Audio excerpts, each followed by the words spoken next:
it's one of the topics that people, when you talk about ethics, they think the unethical part of ethics. And there is ethical procurement. There's also unethical, you know. And you are the chairperson of ethics what I wrote it down. Integrity committee. Yeah. I was like, she's a good person to talk about this. So actually, what would you say around procurement ethics, and why is it important for us to be aware?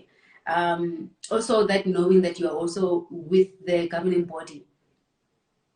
I think the starting point is understanding what is ethics. Well, what are ethics? And ethics are like values and principles that will say this is the right, the good, and this is how I will. These are the things that drive me. And then when you think about ethics in procurement, because the kind of the work that we do is subjected to rules, policies, and you always have to reconcile and answer back. Ethics are important because they help you to drive that behavior.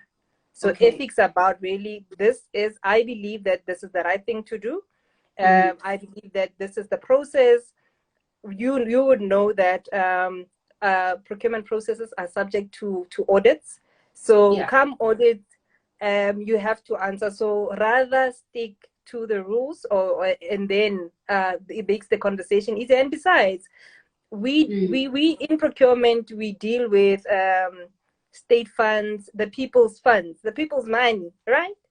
And we always have to make sure that we are accountable in how we spend it, and where did we spend it. So ethics in procurement are important from that angle, and also being part of a professional body has assist you to also have that character, or rather where people can believe what you do, to say your credibility. It gives you a form of credibility, because as a professional member, we are required to uphold standards, or the code of ethics in procurement. So that's why they're important. They're important because they influence your behavior. They're important because they also influence you to spend and be able to shift the right, or drive the right behavior in procurement.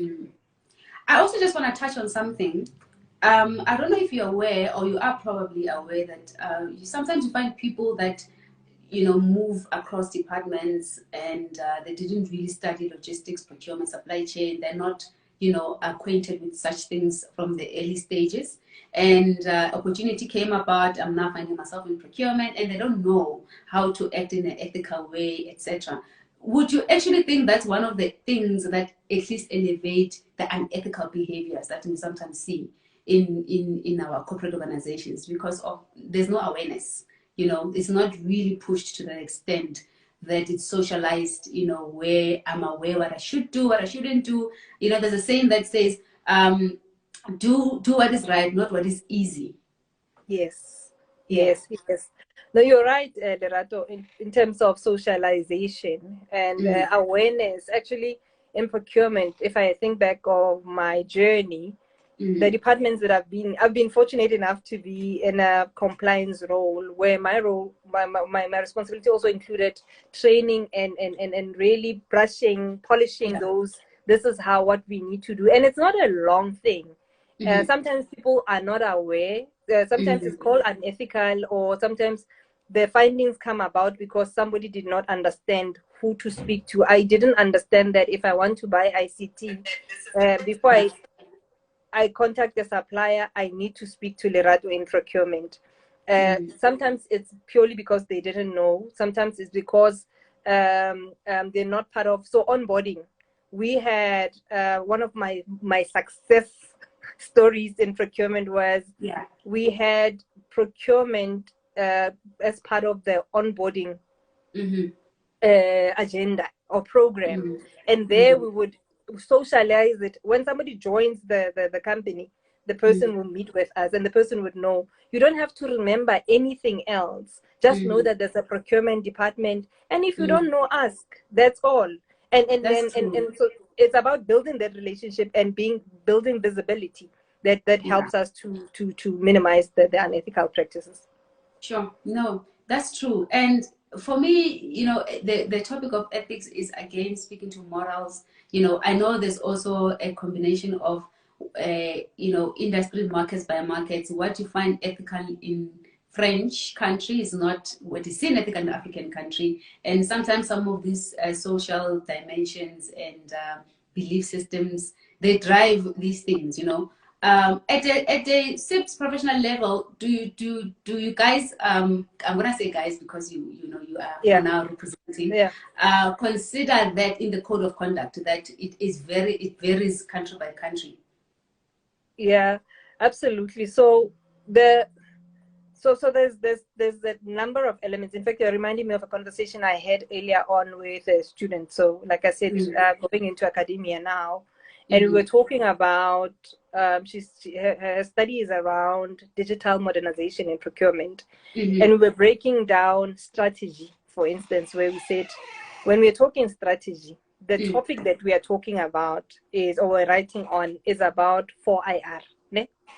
But then in that, before we even talk about that 4IR strategy, it has to be informed by a national level, and then the department, and then procurement. So there's levels to it where SIPS may not necessarily, and because SIPS is a global standard, imagine if they had to cater for all the countries.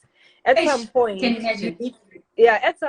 need to have a common denominator that everybody can be affiliated to. And then when you get into your space, for instance, you work in insurance, then you are able to say, what is the standard for insurance? And then we take it from there. So your question is whether SIPS considered all these countries. It's a global standard. And what they've done is they have taken the best across. But then in terms of going to the levels, it will become dependent on which industry, which country, and then so it goes. Got it. So we do have a couple of questions from the comment section. But before I touch on that, guys, I've seen that. Do you think the responsibility of socializing teaching ethics is a senior management, or is every professional at any level? From your perspective? From my perspective is it starts with an individual. It's never... Hello? You good? Yeah. Okay. So it's never about because if you delegate or escalate, because senior, now you're going up. If you escalate it to senior managers, it means we are now building a culture where on the day when the managers are not there, nobody knows what to do. So in my it's true. In my view, it sits with everybody who is in the space. It sits so as and then once you understand your responsibility, sometimes we minimize and say, I don't do that high-end work, I'm just in stores. So it's not that important. But when we understand your role, to say you can influence whether you are in stores or whether you're sitting at tenders, whether you're sitting in compliance, whether you are the person who's answering at reception for procurement, it sits with you. Because when people see procurement, they want to ask. I remember, I'll give you a story. Like I said, I used to be in compliance. And because I would interact with a lot of people at induction, even when I left that role, people will still call me and say, no, I'm not going to, I told them I'm not going to touch this thing until you tell me what to do. I'm like, but I'm not doing that. I can refer you to Lerato. And the person was like, I said, I need to hear it from you. If you tell me, then I can trust you. So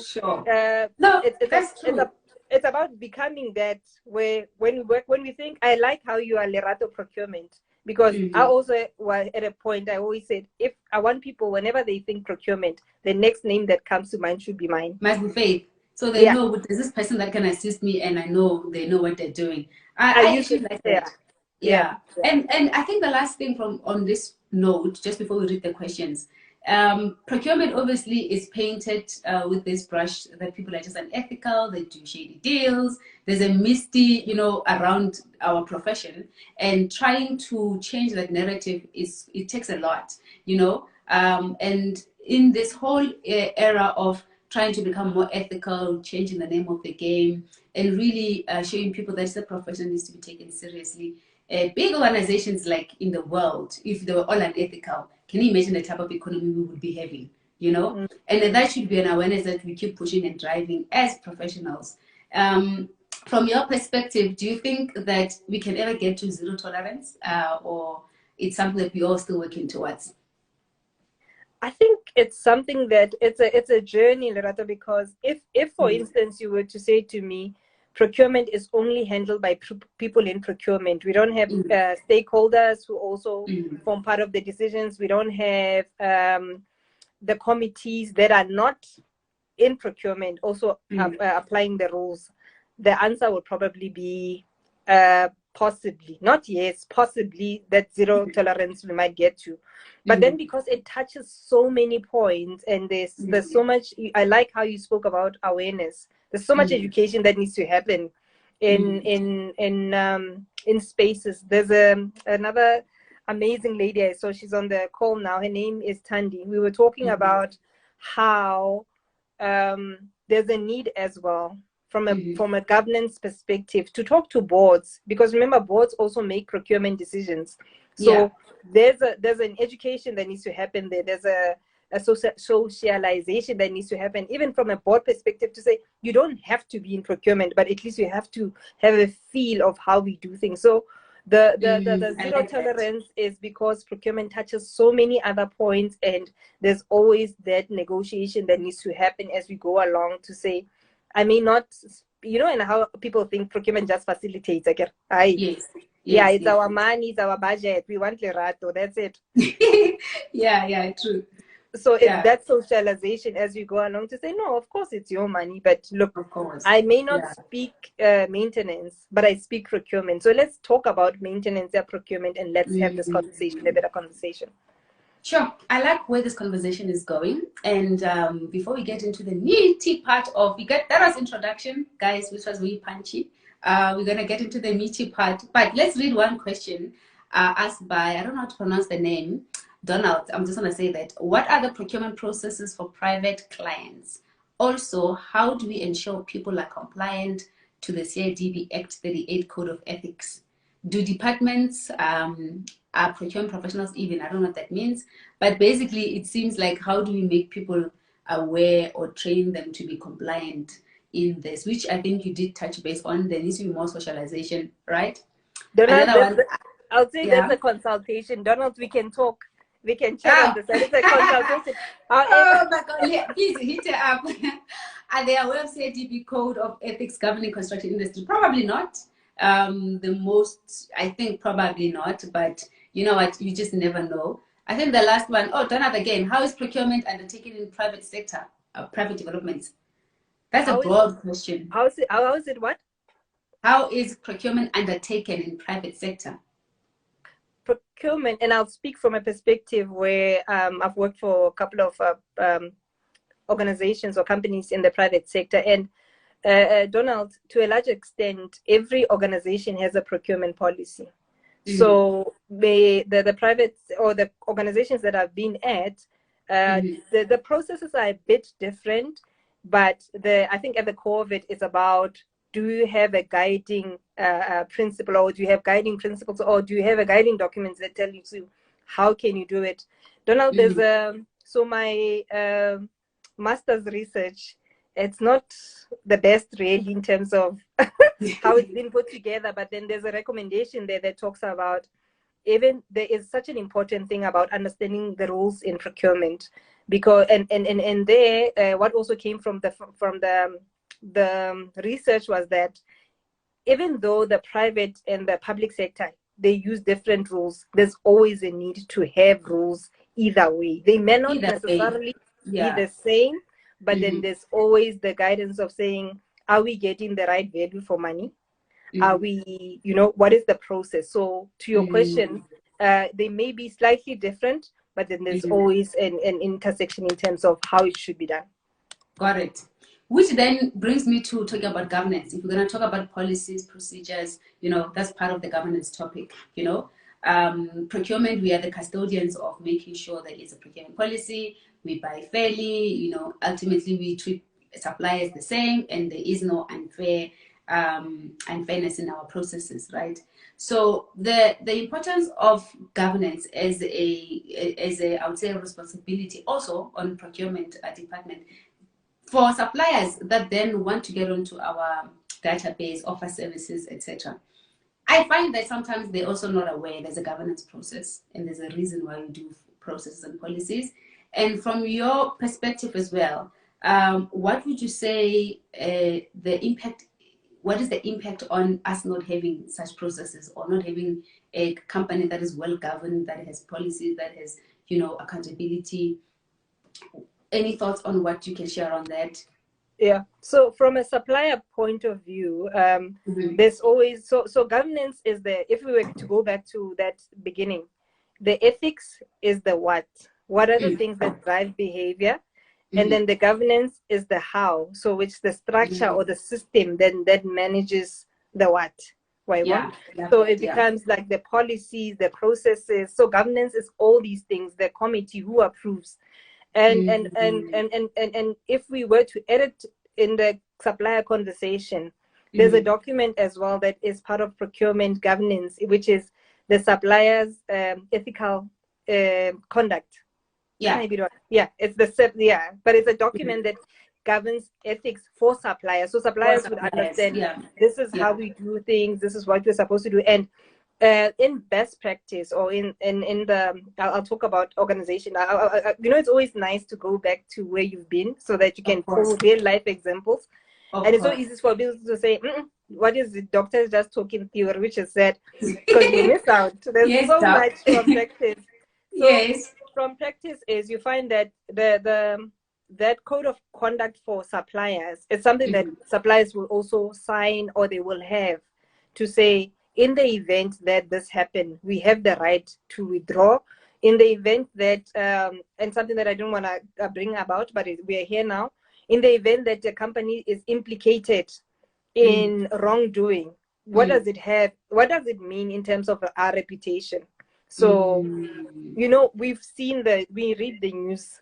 We know what happens when a supplier is in the wrong and what it means to be associated with that. So that's where it's coming from, that conversation. And that's so why our value is to make sure that we enforce that through onboarding process, pre-qualification.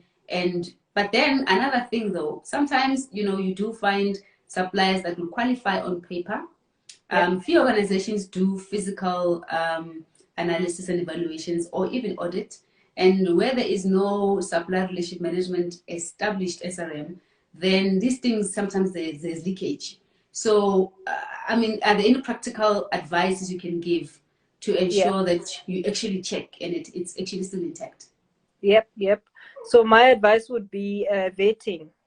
Vetting is before you appoint or before you onboard. So it really depends when you look at your process to say, where in the process can you access, where in the process makes it easier, because the earlier the better. Where you say, sometimes we go all the way with a supplier, when we get to the vetting we find Lerato is not even the right company. So now what does it mean to all the time that we invested in looking at Lerato's company? Now so the vetting process is a very big tool. How's the background? It's okay, we'll deal. We understand. We can hear your friend there or the back, but we can deal. My friends always come in just at the time. That's why I always have headphones. People don't understand why I have earphones. It's because it's because of my people on the other side. They like barking. Acknowledge it.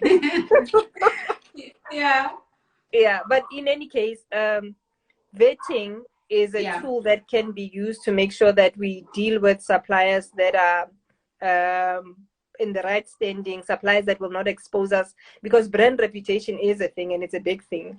And in procurement, what we've seen, in fact, I think going forward, Lerato, when you do study further, I'm here as your supervisor, we will look at the brand reputation, because you look like what you're trying to do, I believe, is to improve the brand, procurement. So when I'm putting it forward, when you study, I'm here.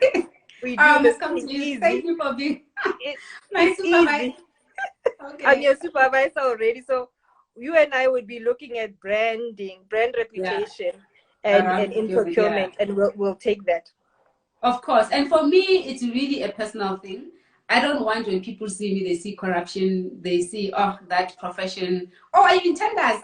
Give us tenders, we had. I don't want that. So it's really personal, it's really embedded in me to change the name, and it starts with me.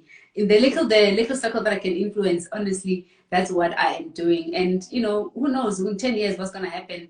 You might just change the mindset. You know, I think it's a really mindset thing. Okay, we have another question. My question on private development emanates from the fact that I realize they really don't know how the standard works, uniform, okay, etc. All right, I get it. So here's another twist. You know, procurement, literally, I think 80% of the time we rotate suppliers. There's a tendency to reuse the same suppliers. You find people in the database, even if you're doing an IT project, you know, especially in the IT space where it's really niche or specific type. It's not a lot of people that does everything like maybe you can with promotional items, you know. And because of that, somehow a forced nature to keep on reusing similar suppliers, whether in a year you can maybe award 4 or 3 different, right? Because of either specialization or sometimes maybe I'll say laziness to source more, to give people more opportunity, to do due diligence better. This whole act, right? Would you think that we are being a responsible procurement professionals in the era or the analogy of doing things in a responsible manner? What do you think? You already answered that it's not. I think that it's not one of the principles that speaks to responsible procurement, because it's not. It's against the fairness. You know, doing your full sourcing process and really not being lazy to demo things around. You know. And also challenges your governance processes because you probably did not follow all the 3 codes, and you find the easy way out. You know, I know there's instances where because of the type of product or service that's required, you'll probably be forced to do that. But there is just that nature to keep on rotating the same suppliers for some interesting reason, you know. You are right. I think you've answered that, because not many companies have got the muscle to do everything. So the question becomes, if I've given, or if you were awarded an IT project and then later you're in construction, and we know that what are the rules for construction? I mean, Donald keeps on talking about CIDB. We know what the rules for construction are. So what kind of muscle does that IT company have to be able to be in that project? So I think you've answered the question, and I also share the same sentiments as you. Okay, so let's dive deep into the responsible sourcing perspective. I think people, when we think about responsible procurement, it's all centered around the social environmental development, and maybe how the way I'm sourcing or the items that I procure are not necessarily related to that. You know, are there particular industries that probably work a lot more with that type of procurement, or this is just day to day you can exercise responsible sourcing? I think that day to day you can. There are sectors or industries that do it more than others. So, for instance, when you go into the green buildings, I, for instance, used to work for an organization that was big on green. You know which one is the green one. So, at that organization that was about green, they, for instance, even the toilets. Even the toilets were ones that they were about energy saving. So you do find extremes where other organizations are about that. The cups that we use for coffee, are they recyclable? You know, can we recycle them? So I think other organizations have the muscle to apply it to a full spectrum. So everything they do, they touch is about that.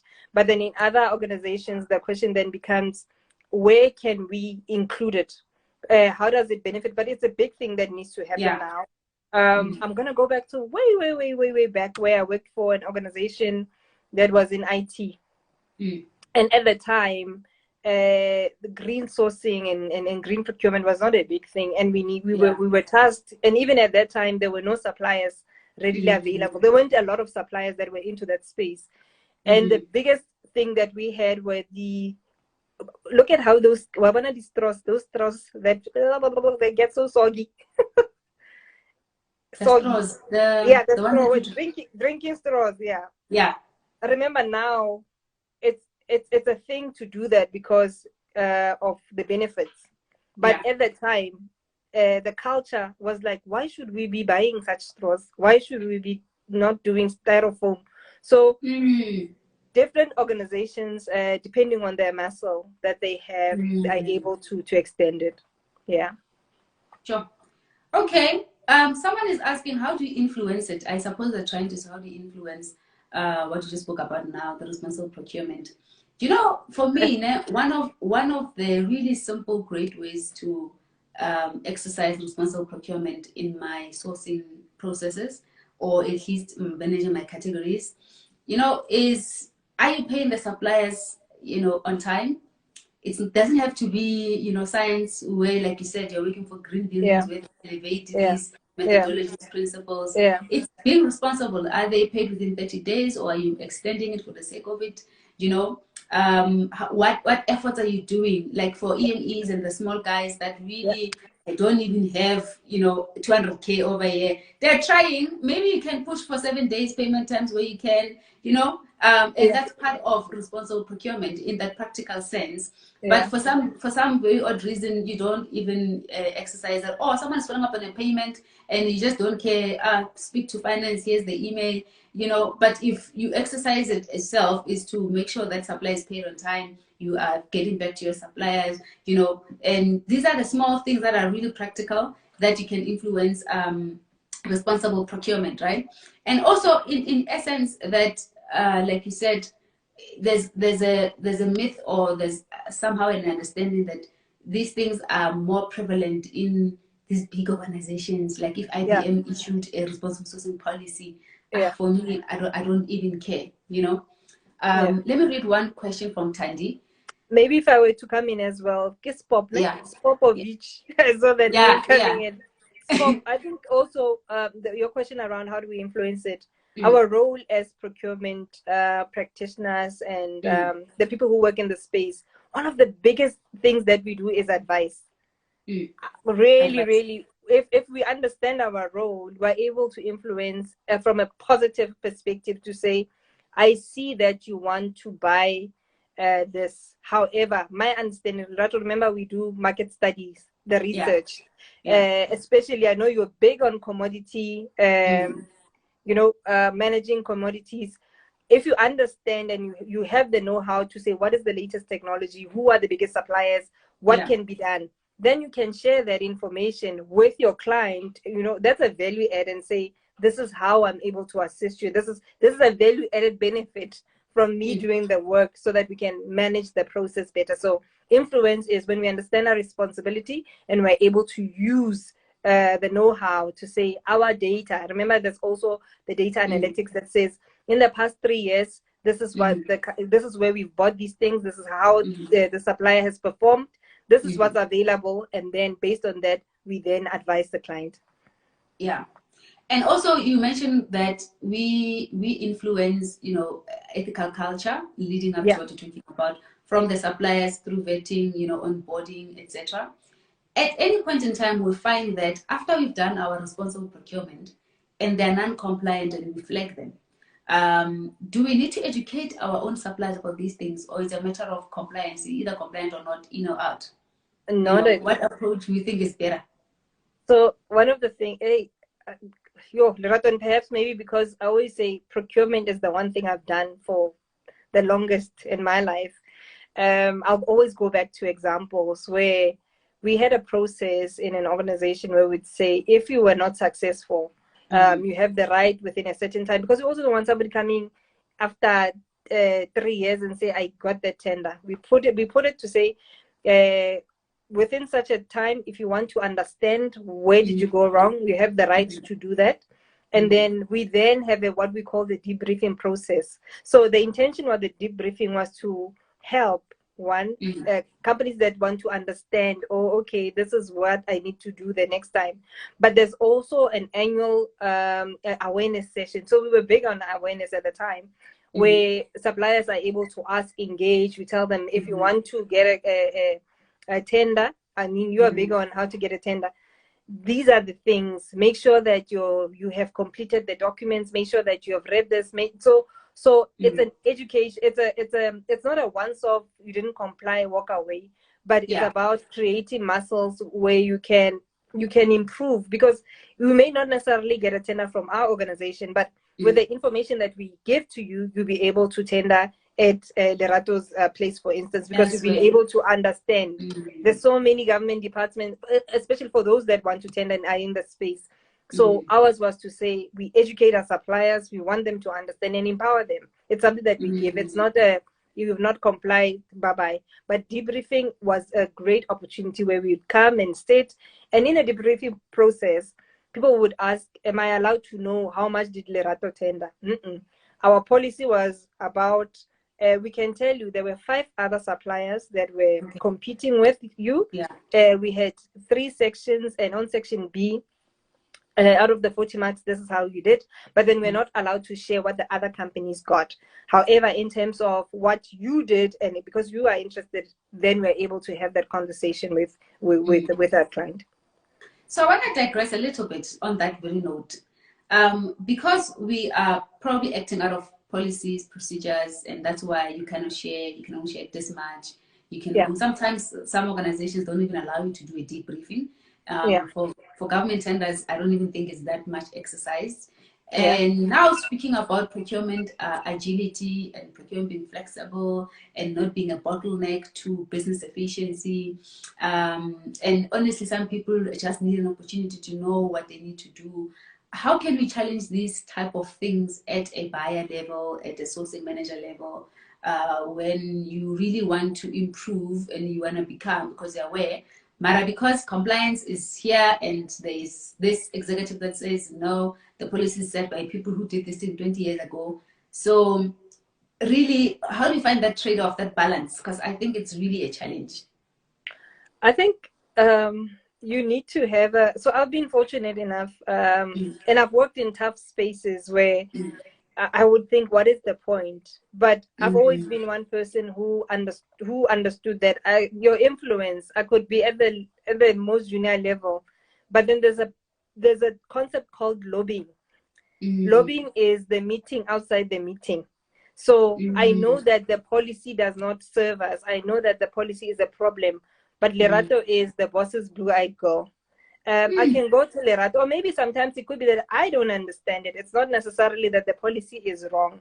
So it's about having those conversations where we understand, okay, this is what it means, this is what informs it, this is what we can do, because you might see the procurement policy, but there's also an organizational objective. So there are other policies that inform the procurement policy. So it's not necessarily just the policy. So to your question, mine has always been to understand when you are in circle. So the one thing that has got me to perhaps to also stay in as part of professional body is networks. You and I met through that same channel, networks.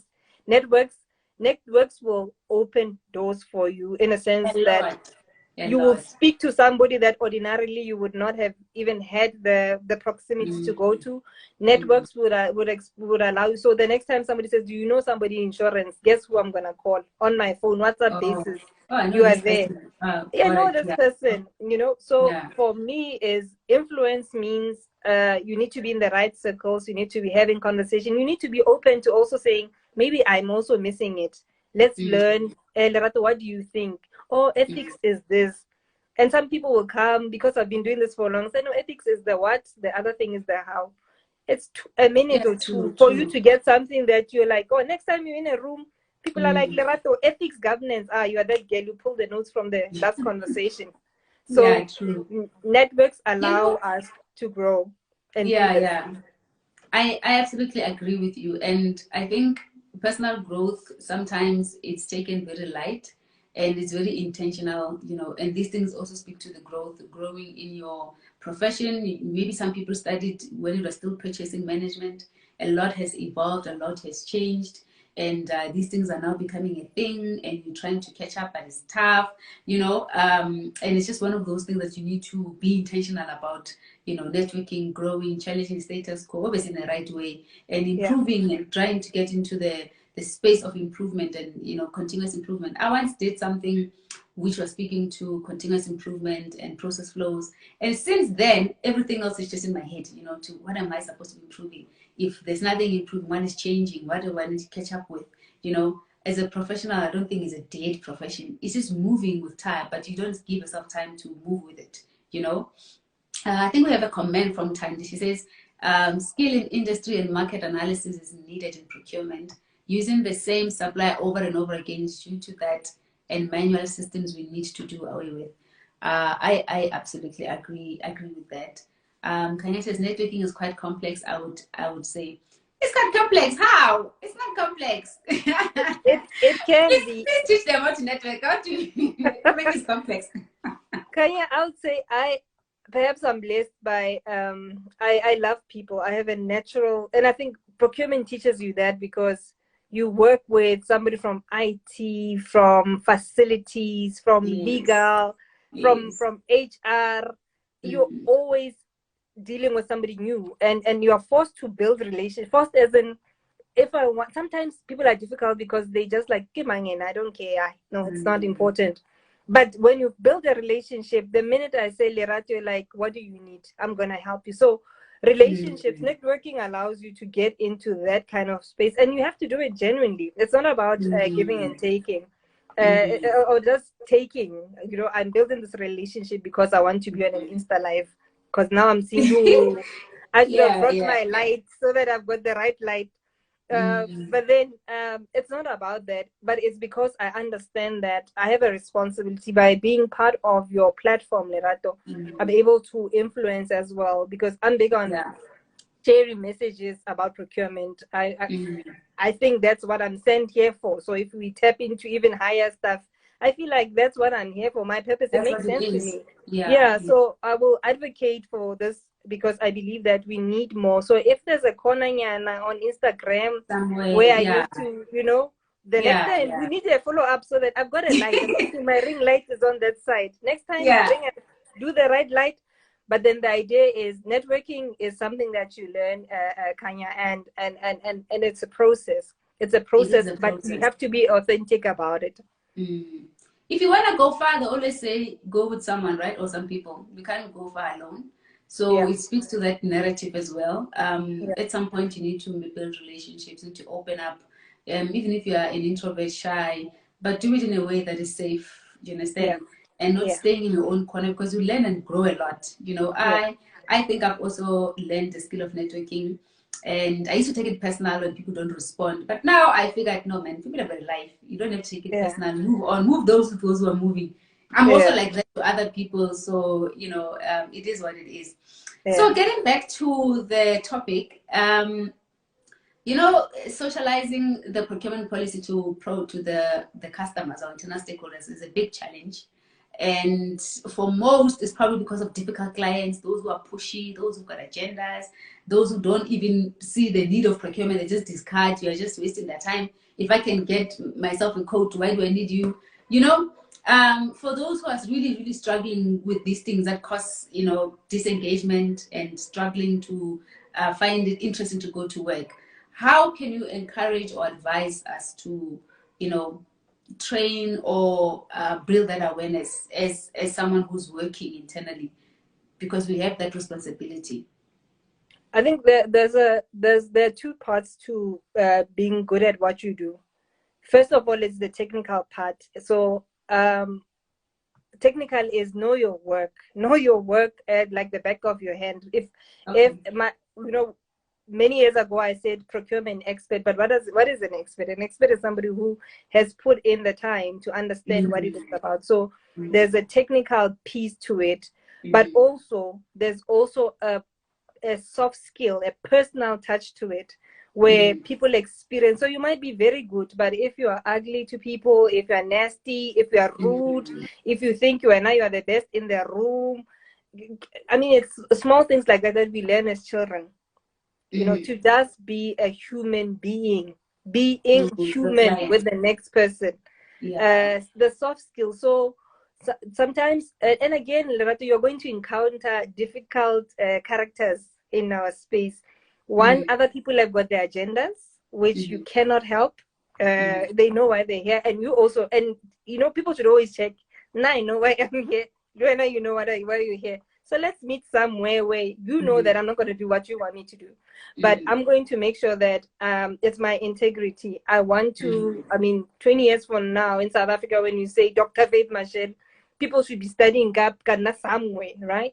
So if I know that's the kind of intention I have, then it means that what I do, whether people are looking or people are not looking, when you've dealt with me, you know that this is somebody who takes her work seriously. There's somebody who respects other people in their space. So my advice would be to say, make sure, one, you network, make sure that you lobby, speak to people, you know, the mentorship, the soft things, the coaching, the mentorship, that has gone a long way for me, where I'm able to then have people who say, no man, when you're in a meeting, this is how you behave. You could see that this person was being personal for nothing really, or it had nothing to do with you.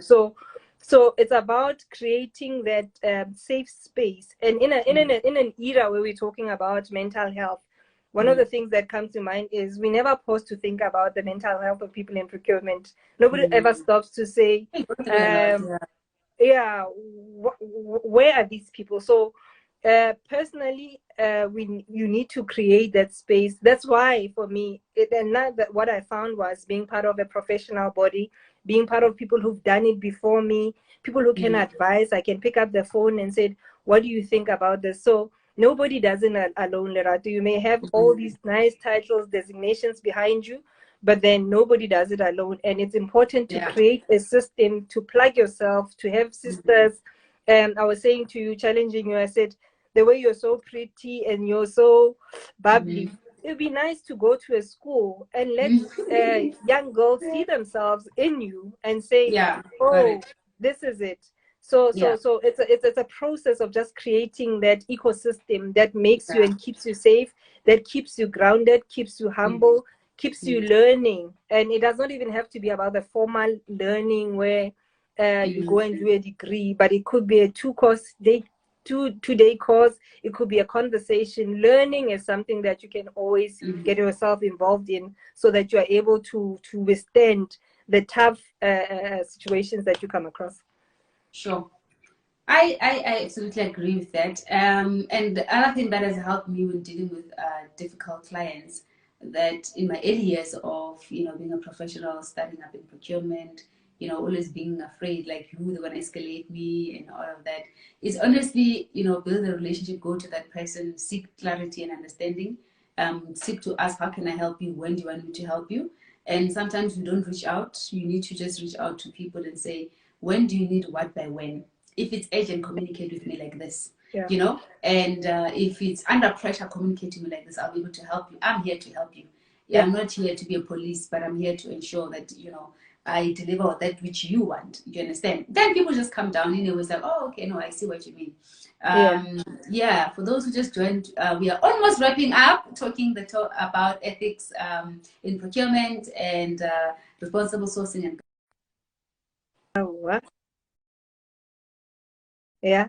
The last thing I just want to ask you, looking at our future as procurement professionals and the professional on it as a whole, at least now that you're also coming from SIPs, what do you see as trends regarding this specific topic we spoke about? What do you need to look out for, or how do we need to come across and position ourselves in respect to the topic we're speaking about today? The nice thing about the future of procurement, it's very interesting.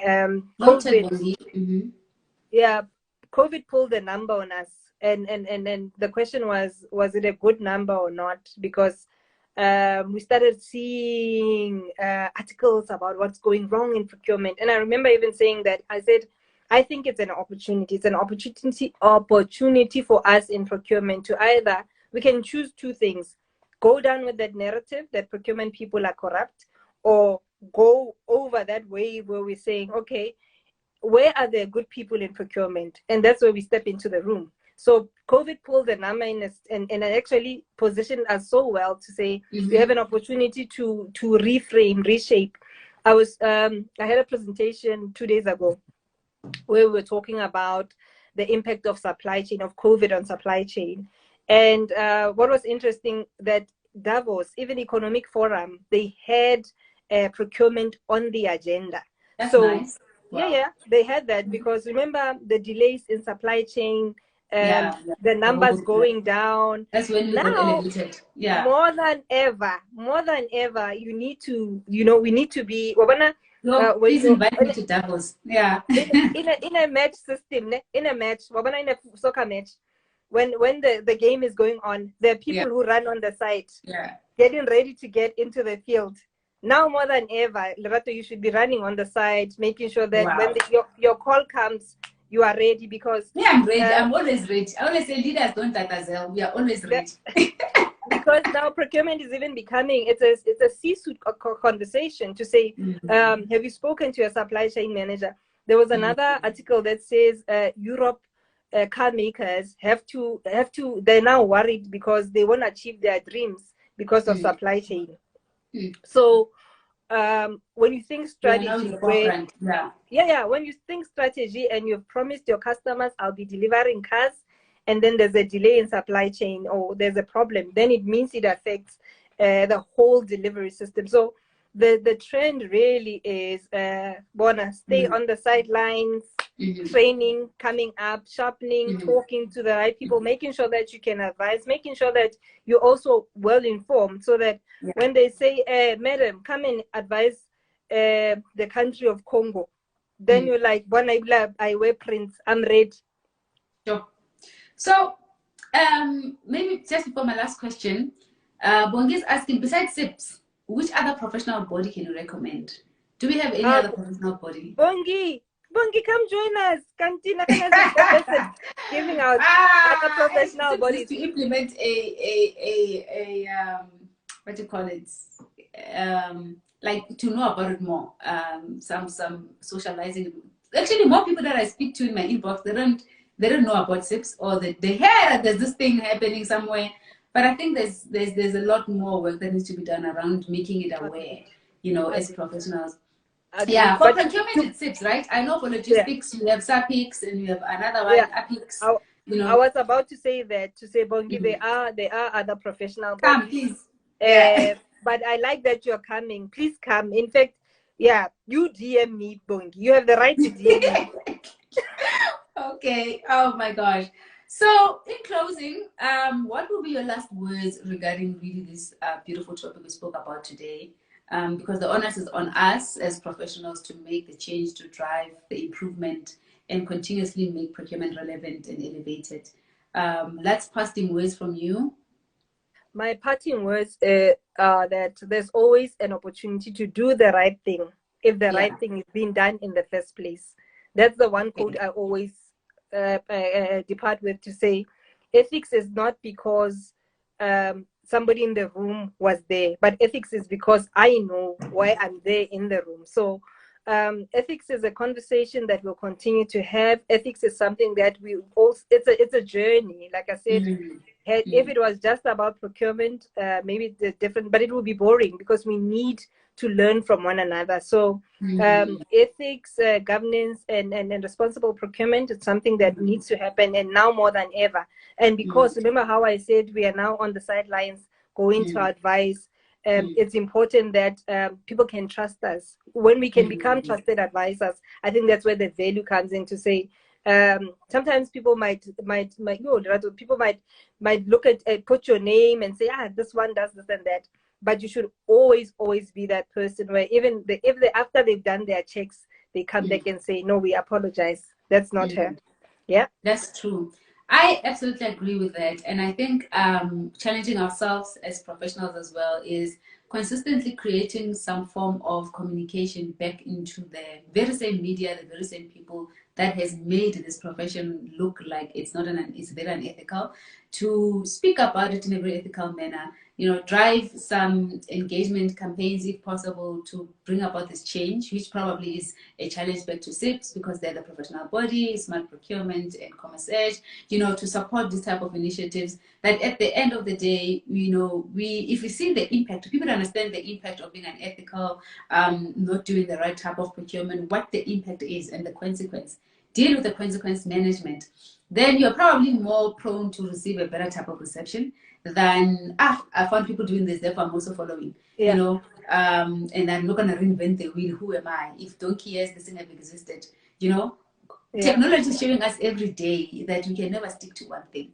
So we also need to adopt that type of mentality as professionals, that you can never just stick to this thing, you know. So yeah, thank you so much for availing yourself. I appreciate it, and I'm gonna save this video for those who asked. And yeah, enjoy your evening until we chat again. Lerato, thank you so much. Please do another one so that I can get my Insta light. The next time the light got... Yeah, but remember, I said I was gonna go on my laptop because I thought things were gonna work. Yeah. Now with the phone we couldn't. Yeah, But no, follow up. Do it with the light, but not Labon. Lerato, I'm joking. Thank you so much. I enjoyed this. This was good. Thank you to everyone who joined.